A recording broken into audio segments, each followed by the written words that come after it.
আসসালামু আলাইকুম ওয়া রাহমাতুল্লাহি ওয়া বারাকাতুহু। আলহামদুলিল্লাহি রাব্বিল আলামিন ওয়াসসালাতু ওয়াসসালামু আলা আশরাফিল আমবিয়াই ওয়াল মুরসালিন নবিয়িনা মুহাম্মদ ওয়া আলা আলিহি ওয়া আসহাবিহি আজমাইন, আম্মা বা'দ।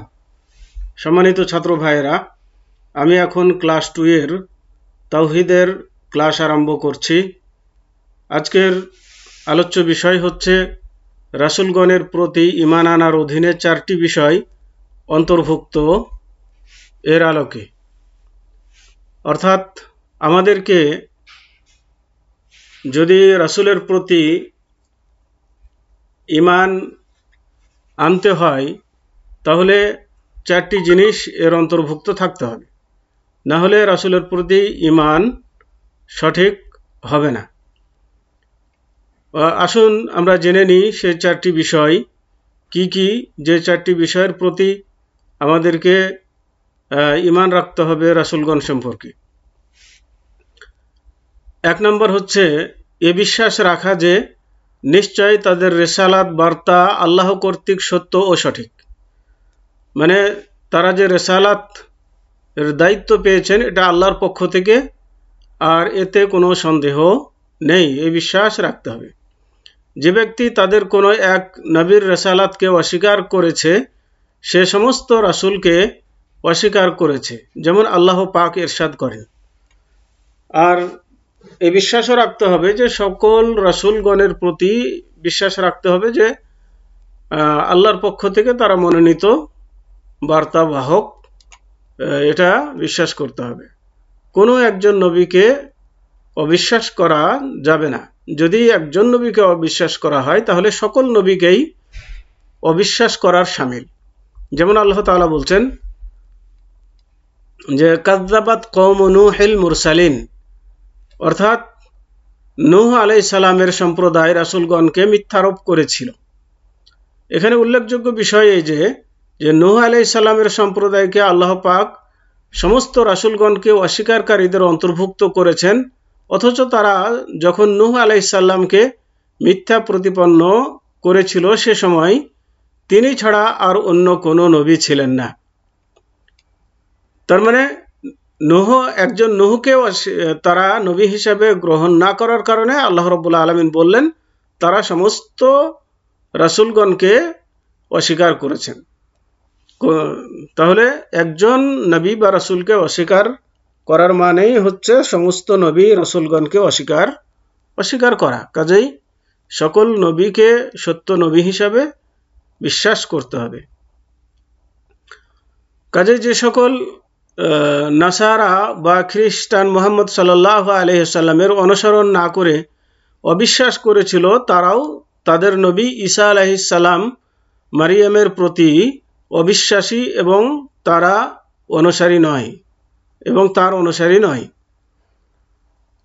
তার মানে কোনো ব্যক্তি যদি মুহাম্মদ সাল্লাল্লাহু আলাইহি সাল্লামকে, যেমন খ্রিস্টান বা ইহুদিরা, তারা যদিও দাবি করে আমরা ঈসা আলাইহিস সালামের অনুসারী, মুসা আলাইহিস সালামের অনুসারী, এমন দাবি করা, তাদের এই দাবি সত্য বলে গণ্য হবে না, কারণ তারা মুহাম্মদ সাল্লাল্লাহু আলাইহি সাল্লামের প্রতি বিশ্বাস স্থাপন করেনি। বিশেষত তাদেরকে মুহাম্মদ সাল্লাল্লাহু আলাইহি সাল্লামের আগমনের শুভ সংবাদ দেওয়া হয়েছিল এবং সংবাদের অর্থ হলো যে তিনি তাদের রাসূল হয়ে আসবেন এবং আল্লাহ পাক তার মাধ্যমে তাদেরকে পথভ্রষ্টতা ও বিভ্রান্তি থেকে সঠিক পথে পরিচালিত করবেন। মুহাম্মদ ইব্রাহিম 2 নম্বর হচ্ছে রাসূলগণের মধ্যে যাদের নাম আমরা জেনেছি তাদের প্রতি বিশ্বাস রাখা। মানে যাদেরকে রাসূল হিসেবে যাদের নাম কোরআন হাদিসে উল্লেখ করা হয়েছে তাদেরকে সেই নামে রাসূল হিসাবে বিশ্বাস করা। যেমন মুহাম্মদ, ইব্রাহিম, মুসা, ঈসা ও নূহ আলাইহিমুস সালাম। এই 5 জন রাসূল উলুল আজম বা উচ্চ সাহসী ও দৃঢ় সংকল্পের অধিকারী রাসূল। আল্লাহ পাক তাদের সম্পর্কে বলেন, ওয়াইদ আখাদনা মিনান নাবিয়িনা মিসাকাহুম ওয়া মিনকা ওয়া মিন নূহিন ওয়া ইব্রাহিম ওয়া মূসা ওয়া ঈসা ইবনে মারইয়ামা ওয়া আখাদনা মিনহুম মিসাকান গালিযা। অর্থাৎ, এবং স্মরণ করো যখন আমি নবীদের নিকট হতে অঙ্গীকার গ্রহণ করেছিলাম তোমার নিকট হতেও, এবং নূহ, ইব্রাহিম, মূসা, মারিয়াম পুত্র ঈসা এবং মারিয়াম পুত্র ঈসা এর নিকট হতে, তাদের নিকট হতে গ্রহণ করেছিলাম দৃঢ় অঙ্গীকার। সূরা আল আহজাব 7 নম্বর আয়াত। তাহলে এখানে রাসূলগণের নাম উল্লেখ করে আল্লাহ রাব্বুল আলামিন বলেছেন। কিন্তু নবী ও রাসূলগণের মধ্যে যাদের নাম জানি না তাদের প্রতিও মোটের উপরে সাধারণভাবে বিশ্বাস রাখব। আল্লাহ তাআলা বলেন, কিছু নবীর নাম উল্লেখ করা হয়েছে, আবার কিছু নবী রাসূলের নাম উল্লেখ করা হয়নি। তো যাদের নাম উল্লেখ করা হয়নি সাধারণভাবে আমরা এই বিশ্বাস রাখব যে উল্লেখিত নবীগণ ছাড়াও আরও নবী আছেন যারা আল্লাহ রাব্বুল আলামিনের পক্ষ থেকে দ্বীন প্রচারের জন্য এসেছিলেন, মনোনীত হয়েছিলেন। এই বিশ্বাস আমাদেরকে রাখতে হবে। যেমন আরও নবীদের সম্পর্কে যে আরও নবীগণের কথা আল্লাহ রাব্বুল আলামিন উল্লেখ করেননি তা তিনি বলেন, ওয়ালাকাদ আরসালনা রুসুলাম মিন ক্বাবলিকা মিনহুম মান কাসাসনা আলাইকা ওয়া মিনহুম লাম নাকসুস আলাইকা। অর্থাৎ, হে রাসূল, আমি আপনার পূর্বে অনেক রাসূল প্রেরণ করেছি, তাদের কারো কারো ঘটনা আপনার কাছে বিবৃত করেছি এবং কারো কারো ঘটনা আপনার কাছে বিবৃত করিনি। সূরা আল মুমিন ৭৮ নম্বর আয়াত। তাহলে এখান থেকে আমরা যেটা বুঝতে পারি যে আরও অনেক রাসূল বা নবী আছেন যাদের বর্ণনা কোরআন হাদিসে আসেনি, কিন্তু আমাদেরকে আমভাবে বিশ্বাস রাখতে হবে যে আরও রাসূল আছেন, উল্লেখিত রাসূল ছাড়াও আরও রাসূল আছেন। তিন নম্বর যে বিশ্বাসটি আমাদেরকে রাসূল সম্পর্কে রাখতে হবে তা হচ্ছে তাদের কাছ থেকে যে সমস্ত খবর বা সংবাদ প্রমাণিত তা বিশ্বাস করা। তার মানে রাসূলগণ যে কথাগুলো বলেছেন এ কথাগুলোর প্রতি বিশ্বাস রাখতে হবে, কোনো সন্দেহ রাখা চলবে না। 4 নম্বর হচ্ছে তাদের মধ্য থেকে সেই রাসূলের শরীয়তের প্রতি আমল করা যাকে আমাদের কাছে রাসূল করে পাঠানো হয়েছে, এবং তিনি হলেন সমস্ত নবীর সমাপ্তকারী মুহাম্মদ সাল্লাল্লাহু আলাইহি ওয়াসাল্লাম, যাকে বিশ্ববাসীর কাছে রাসূল করে পাঠানো হয়েছে। আল্লাহ তাআলা বলেন, ফালা ওয়া রাব্বিকা লা ইউমিনুনা হাত্তা ইউহাক্কিমুকা ফীমা শাজারা বাইনাহুম সুম্মা লা ইয়াজিদু ফি আনফুসিহিম হারাজাম মিম্মা কাদাইতা ওয়া ইউসাল্লিমু তাসলিমা। অর্থাৎ,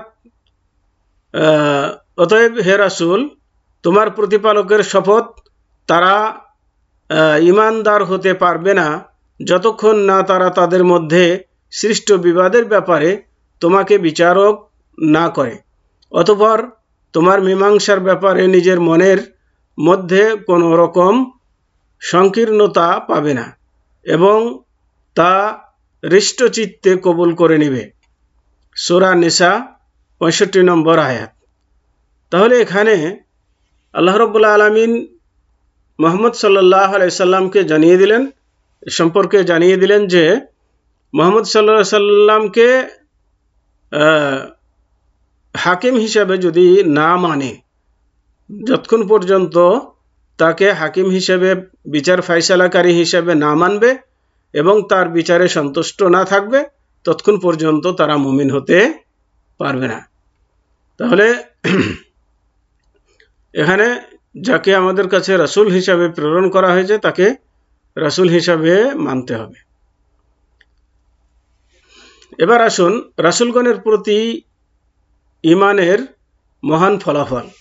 রাসূলগণের প্রতি ঈমান আনার কারণে যে উপকার আমরা লাভ করব তা হচ্ছে এই এক নম্বর উপকার হচ্ছে আল্লাহ তার বান্দাদের প্রতি অনুগ্রহ ও যত্ন নেওয়ার সম্পর্কে জ্ঞান লাভ করা।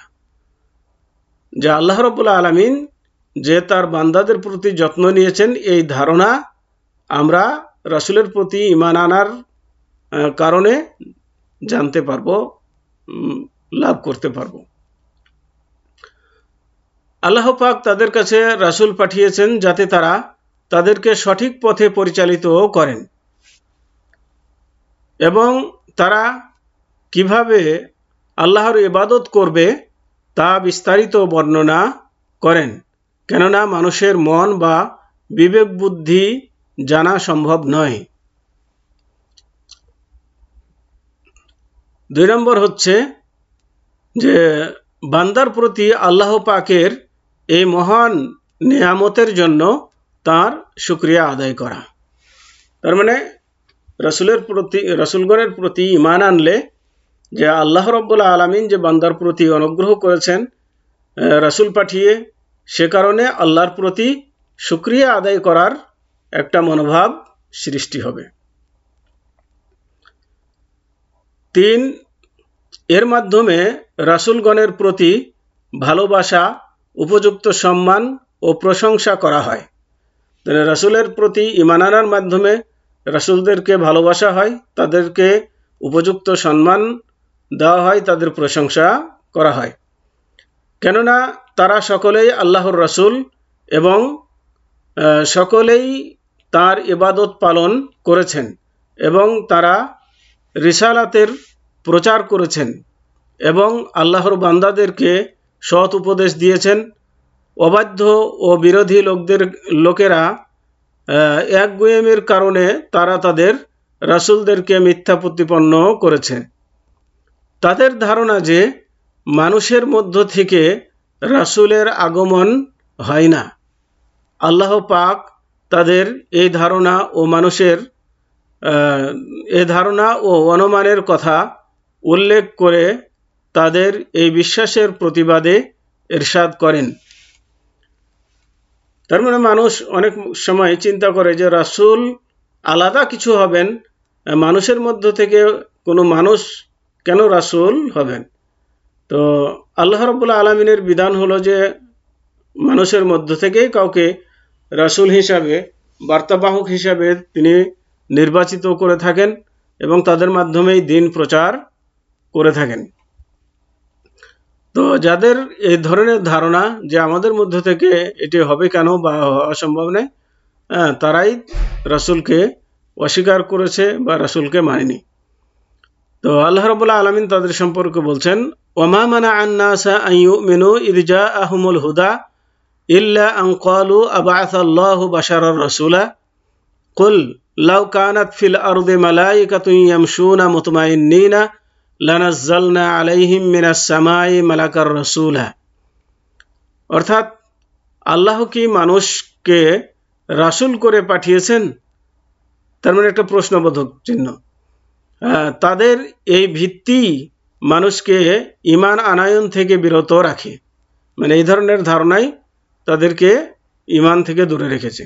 যখন তাদের নিকট আসে হিদায়াত, বলুন যদি পৃথিবীতে ফেরেশতারা স্বাচ্ছন্দ্যে বিচরণ করত তবে আমি আকাশ থেকে কোনো ফেরেশতাকেই তাদের নিকট রাসূল করে পাঠাতাম। সূরা বনী ইসরাইল 94-95 নম্বর আয়াত। তো এখানে আল্লাহ রাব্বুল আলামিন একথা জানিয়ে দিলেন যে রাসূলগণকে আমি নির্বাচন করেছি মানুষের মধ্য থেকেই একজনকে, অতএব তাদের প্রতি ঈমান আনতে হবে, তাদেরকে বিশ্বাস করতে হবে, কেননা মানুষের জন্য এটাই হচ্ছে উপযুক্ত। এই মানুষের কাছে যদি রাসূল হিসাবে অন্য কাউকে পাঠানো হতো, অন্য কোনো জাতি, যেমন ফেরেশতাদেরকে যদি পাঠানো হতো তাহলে তারা ইতমিনান সহকারে দুনিয়াতে থাকতে পারতো না বা টিকতে পারতো না। যার কারণে মানুষকেই রাসূল হিসাবে আল্লাহ রাব্বুল আলামিন মনোনয়ন করেছেন। তো আমরা আজকের আলোচনা থেকে যে জিনিসগুলো জানলাম যে রাসূলের প্রতি ঈমান বা বিশ্বাসের দাবি করতে হলে এই 4টি বিশ্বাস মানুষের মধ্যে বিদ্যমান থাকতে হবে, তাহলে সে রাসূলের প্রতি বিশ্বাস স্থাপন করেছে এটা প্রমাণিত হবে। আর যদি এগুলো না পাওয়া যায়, এ ধরনের বিশ্বাস যদি তাদের মধ্যে না পাওয়া যায়, তাহলে বুঝতে হবে রাসূলের প্রতি যথাযথভাবে তারা বিশ্বাস স্থাপন করেনি। তো আসুন আজকে এ পর্যন্তই। ওয়াসাল্লাল্লাহু আলা নবিয়িনা মুহাম্মদ ওয়া আলা আলিহি ওয়া আসহাবিহি ওয়া বারিক ওয়া সাল্লিম। আসসালামু আলাইকুম ওয়া রাহমাতুল্লাহি ওয়া বারাকাতুহু।